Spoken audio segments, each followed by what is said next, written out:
what you and I are going to do right now is make bread pudding. Is that what smells so good in here? Yes, I have some in the oven already, and we'll check it out.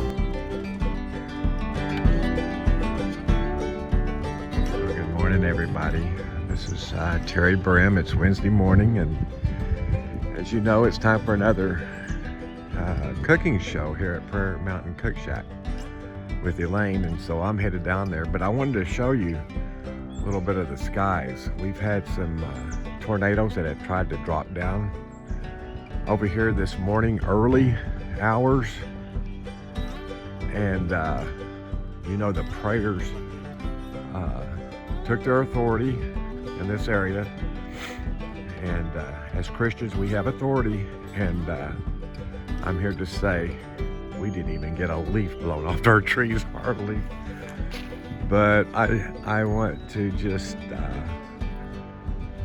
thank God for that He has given us, and if you're a Christian, you have that authority, and it belongs to you. But you have to take it. And so we did, and it worked again. Many times as it saved us, and I know a lot of you out there can testify. It has delivered us from being in the path of destructive weather. So anyway, as you can see, our trees are still up. No tornado dropped here. And I know many of you across the country need to hear this, especially this time of year. And we have more teachings on that. So be sure and check that out on our website. You'll see stuff on it. My mom's got a book called The Authority of the Believer. Anyway, here we are. We're at the CookShack. And we'll see what's going on here. I'm just going to knock on the door like I normally do. Well, good morning, Well, Terry. good morning, Elaine. How are you? I'm doing really good. You know, the devil tried to get the CookShack this morning with those storms, but we talked him out of it because we took our authority. Hey, you know, that's a funny thing you mentioned that. I was just talking about that on the way over here to the prayers. So we've got all the CookShack ready to go, and we're going to have lunch this morning, or at noon, with our WWP prayers. Yes. And we're cooking food. I've got a good menu going on today. We're going to do brisket. We're going to have green bean casserole and sweet potatoes. The sweet potatoes are baked, and I've made cinnamon butter and a rosemary butter so that they can have savory or sweet flavor on them, either one. But what you and I are going to do right now is make bread pudding. Is that what smells so good in here? Yes, I have some in the oven already, and we'll check it out. Yeah. It's just about to be done. Look at that, guys. Oh my. We're making 5 pans of bread pudding, so we'll have enough for a few over 100 people, probably.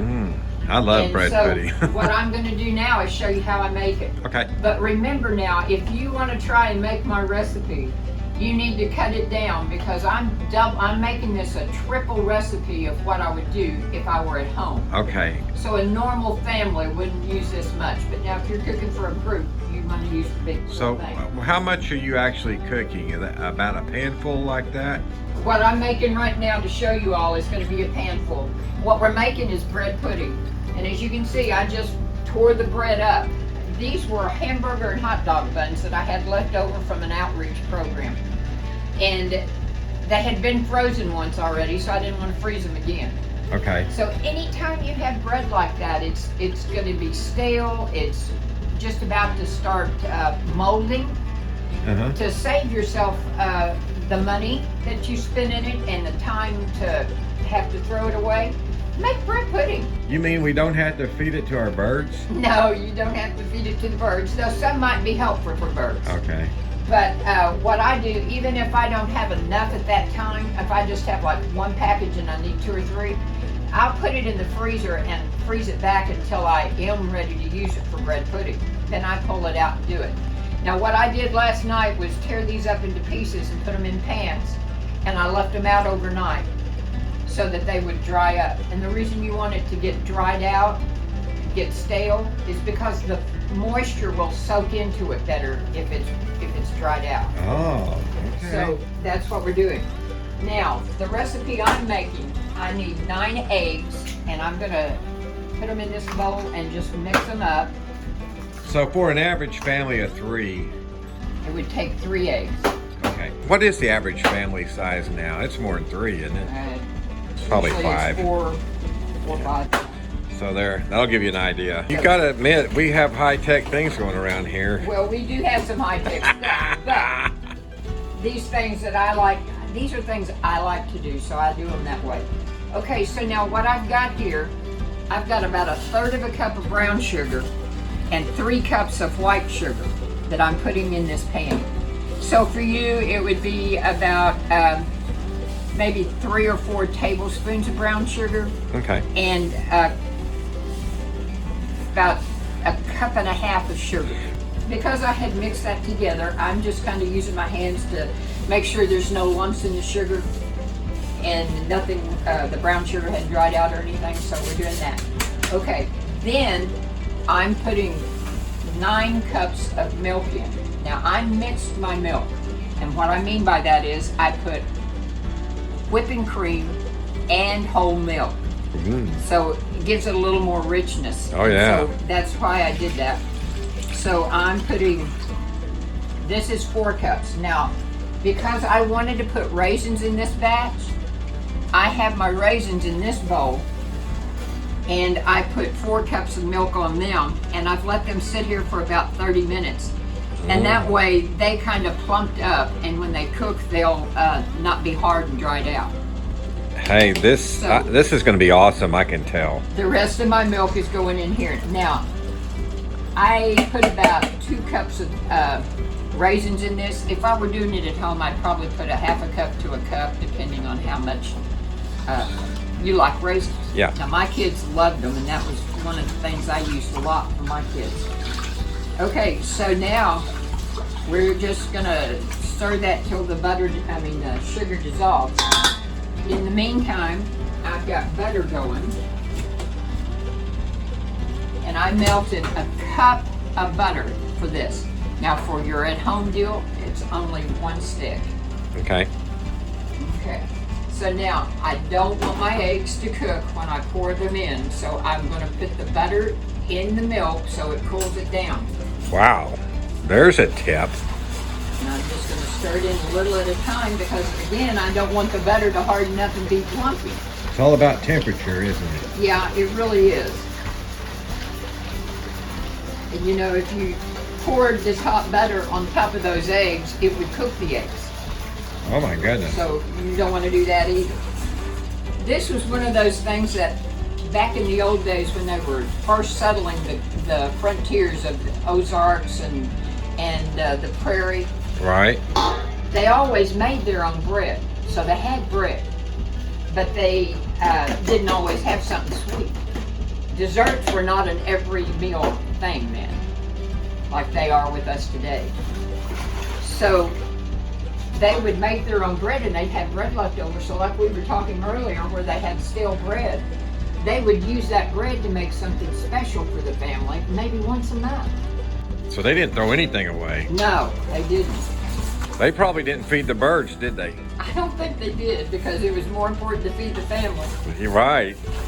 I'm going to tell my wife that when I see her throwing that bread out to them Well, birds. you know, everybody worked on the farm, the ranch, whatever it was called back in their day, to get the settlement, to get it into a working thing, so that there was food for everybody to eat.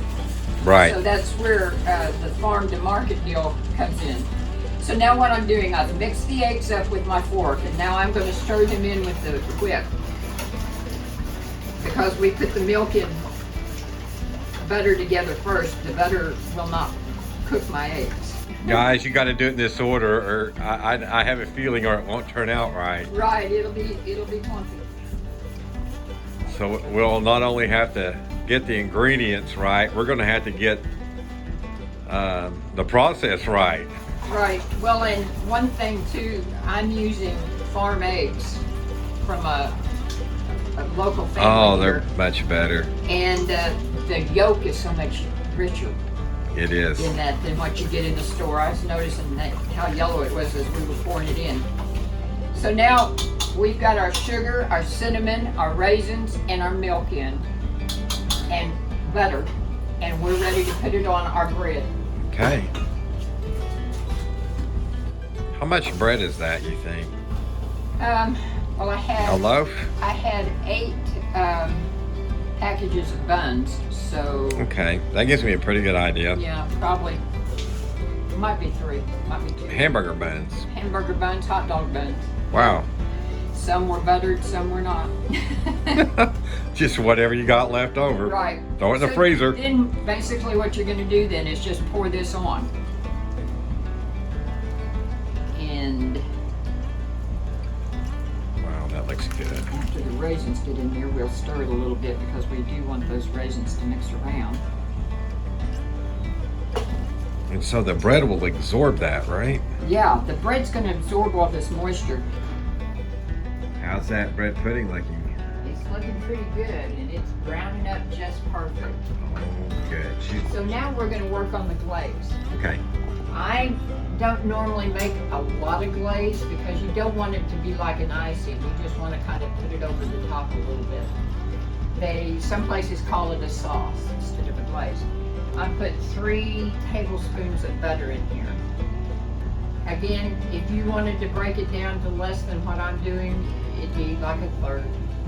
Okay. And we're gonna melt the butter. What kind of oven do you have there? A commercial stove, and it cooks really good. Okay, I notice it's gas. It's gas and it has a pilot light, so I have to let it click until it turns over. Now, we've got the butter in there. And it's gonna start melting down. I'm gonna add 1 1/4 cups of milk and 1/2 cup of brown sugar this time. And I'm gonna kind of break the brown sugar up. Now, when you do measure brown sugar, you always wanna pack it into the cup. Okay. Pack it down. And just to give you an idea, I'm talking about packing it in so that it's good and hard. Gotcha. Because there's a lot of air in there. Right. That way you get it all in there. Then 1.5 cups of milk. And then I'm going to whisk it together. Now, while we're letting that kind of come to a simmer, if you are on keto, you can use keto bread, which is gluten-free. You can use the different kinds of stevia, monk's fruit, different sugars and sweeteners that there are that are acceptable for your gluten dinner. 1-to-1. So 1-to-1. whatever you would use in the regular sugar, you just use it in that. And I do cook with that a lot, so Oh, it works that way too. We have a couple of keto people here on property. what about milk? Could you You substitute? can substitute almond milk Oh, okay. or any of the nut milks Yeah. would be okay. Coconut milk. So there are other options if you need a healthier diet, if you're a diabetic, if you are doing the keto, any of those things, you could do it and still have the same thing. Awesome. That means we don't have to leave people out. That's right, everybody's included. So now I'm also going to put a teaspoon of cinnamon in this. I personally like cinnamon, so I do a lot with cinnamon. But you could just leave the cinnamon out and put vanilla only in. And I'm not putting as much cinnamon in this as I put in the other, maybe about 1/8 of a teaspoon. Okay. And just enough to give it a little flavor. And then I'm going to put about 1/2 teaspoon of vanilla, so that it does have the vanilla flavor. All right. You know, I thought of someone we're leaving out. The birds. Oh, yes, we are. They're not going to be happy this evening, are they? But I heard them chirping this morning, so Yeah. they're all right. You Yeah. know, the Lord says He's going to take care of them. That's right. That's what I tell them. The Lord will take care of you, birds. The Lord's going to take care of them, and the ones that He misses, Lynn will feed. Yes, that's right. Or my mom. So really now all we're gonna do is let this come to a simmer. In a little bit I'm gonna add a couple of teaspoons of flour just to stiffen it up, make it a little thicker. And then we just set it aside till the bread pudding is ready to pour it on. And that's literally all you have to do to it. I tell you what, Terry, while we're waiting on this to thicken up a little bit, I've turned it down low. Let's go outside and test this out and see how good it is. We brought the done bread pudding out here to sit on top of this stove so it would stay warm until we're ready to serve it.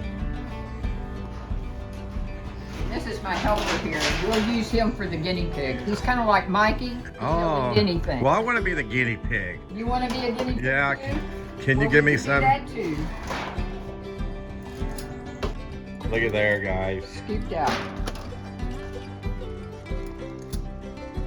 And it did turn out really good and moist. You can see that it's moist now. Oh my goodness. You can cook it a little longer than I did if you want it to be a little thicker. Well, Elaine, here we got to test it. Very good. Very good. Here This is without the glaze. And he's saying very good. So let me test it, Terry, and see. Oh, okay. Wait, hold on, guys. I'm going to go here. Grab that.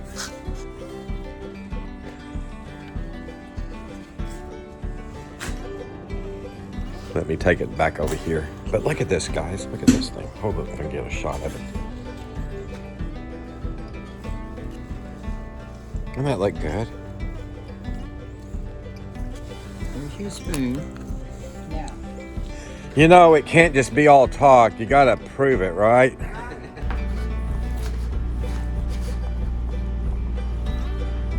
Here we go. Oh my goodness, Elaine. That's the best bread pudding I've ever had. And I'm not kidding you. This is a good recipe, guys. Now, come here. You've tasted it without the sauce. I did. I'm going to put a little sauce on it. This isn't quite as thick as I would make it. It'll continue to cook, but it'll give you the flavor. All right. Not the best in the world, but I don't care. I hope you all Try that, Andrew. Oh, it made it better. Mm-hmm. That's my opinion. That's the best bread pudding I've ever ate. Well, it's going to go really good with our brisket and green bean casserole and sweet potatoes.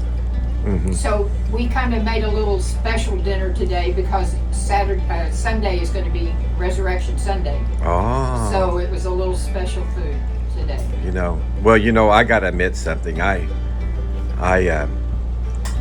got a bite before you guys knew it. I knew it was gonna be good. I'm talking about the viewers knew it. Yeah. Elaine knew I got some. But I told her it's the best I ever ate. So don't worry about me. I got more than a bite, guys. I've already ate that much. And I'm gonna eat that because it was so good. So, what do you think, Andrew? You said it was. Oh yeah. Very good. Okay, so is the sauce done, or yes? I saw Yeah. you. It's still cooking a little bit. Oh, it is. A little thicker. Okay, so she's gonna cook it to the desired. And I've got a piece of the brisket. What do you got there? I guess we can't live on bread pudding alone, can we? No, we can't. And I've just cut off a piece of the brisket. Just a Oh little my piece. goodness. I'm gonna taste that. Here, Andrew. Sure. It's a little warm. Mmm. And all we did with that now is just season it. And we cooked it in the big cookers overnight at about 250. Oh my goodness. And so that way it's just fall apart tender. Now that's good. It's got dried peppers and onions, garlic, salt and pepper, a little basil.